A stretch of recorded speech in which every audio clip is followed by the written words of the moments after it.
Nina Baronina. C'est une vidéo pour vous expliquer pourquoi, quand il y a eu la dernière guerre mondiale, la deuxième, il y a eu la visite des extraterrestres en 48, 51 et après.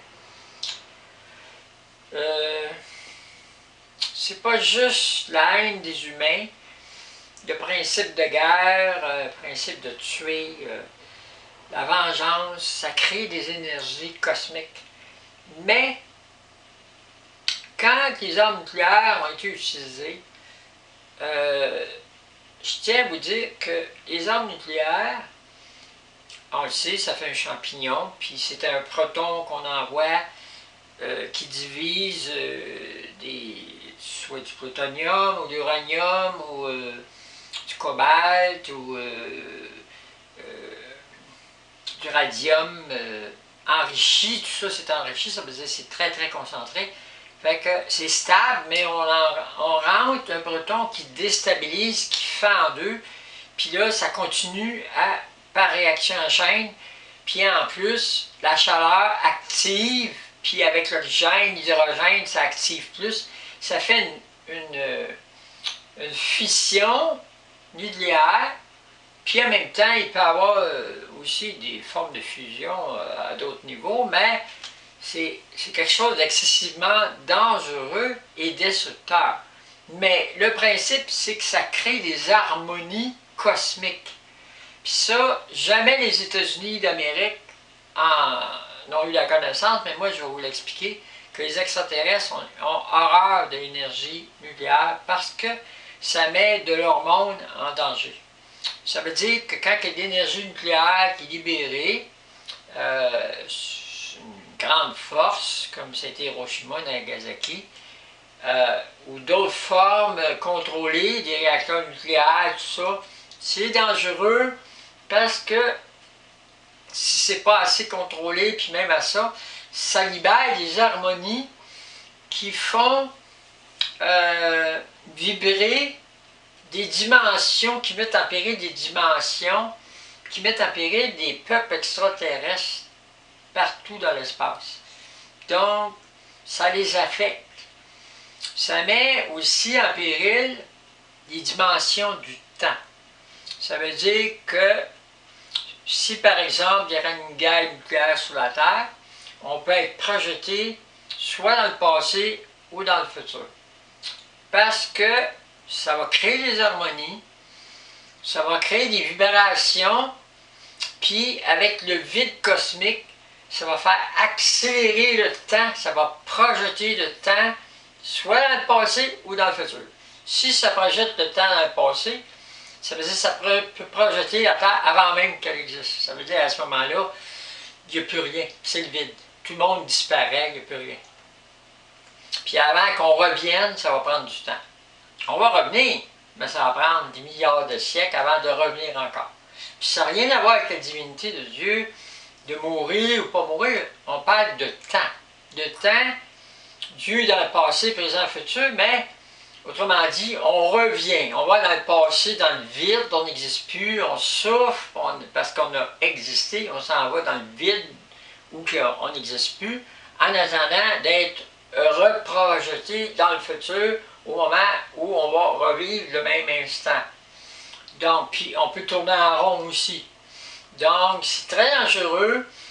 Les armements nucléaires, vous ne savez pas avec quoi vous jouez, parce que vous ne jouez pas juste avec des radiations, vous jouez avec des vibrations dans l'espace-temps cosmique qui ont rapport aussi avec des vibrations de d'autres galaxies qui vibrent sous certaines dimensions. Vous pouvez attirer des trous noirs vers la Terre, qui sont des aspirateurs de masse. Vous pouvez attirer des galaxies, même attirer des comètes, des astéroïdes.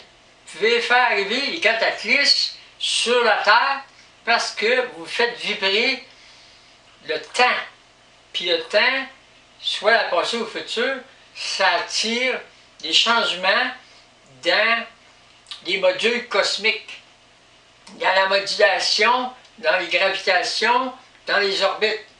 Juste par des explosions nucléaires, peut changer l'orbite de la Terre, même pas parce qu'il y a une explosion qui projette la Terre, mais la vibration peut changer d'orbite.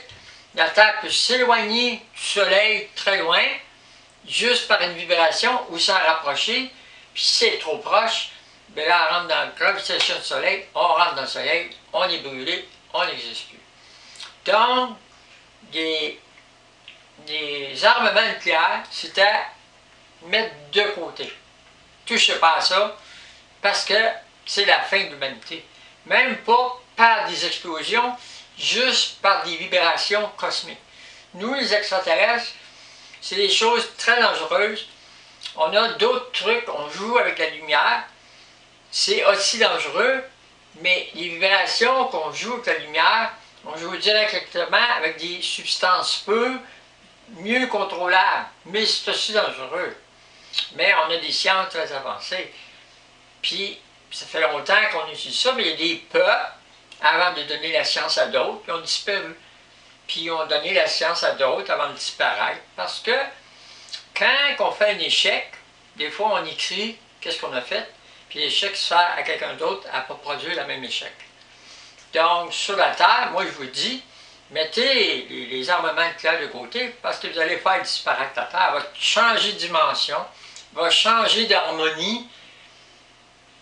Ça peut produire toutes sortes de formes de dérèglements cosmiques alentour de la Terre, puis même projeter dans le futur ou dans le passé. Alors, je demande ceux qui sont des dirigeants de penser avant d'utiliser des armements nucléaires. Puis d'autres armements qui font le même désordre, des vibrations cosmiques. Parce qu'il y a d'autres trucs, il y a d'autres sortes de bombes, de trucs, d'ondes qu'on envoie. Puis même, quand vous envoyez des vaisseaux spatiaux très loin, il faut faire attention à ce que vous faites parce que vous faites vibrer le cosmos.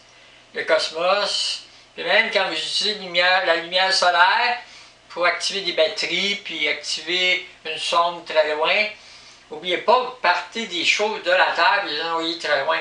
Donc vous jouez dans l'espace-temps, puis vous déréglez, vous faites des couloirs dans l'espace-temps, même si ça prend du temps à aller à un endroit, vous créez un sentier où vous entraînez d'autres substances à aller là, puis là, ça crée des désordres ailleurs, puis ailleurs, ben, ils n'aiment pas ça, puis à un moment donné, vous avez un retour. Donc, autrement dit, si tu donnes une claque à quelqu'un, il y a des chances que la personne te remette la claque, mais c'est pas des extraterrestres. On parle, tu envoies quelque chose, tu vas avoir un retour. C'est interactif. Donc, les armements nucléaires, c'est interactif avec plein d'éléments que vous ne connaissez pas, vous autres les humains, mais que nous, les extraterrestres, on connaît. Je ne sais pas tout, parce que je suis un petit extraterrestre de rien du tout, mais c'est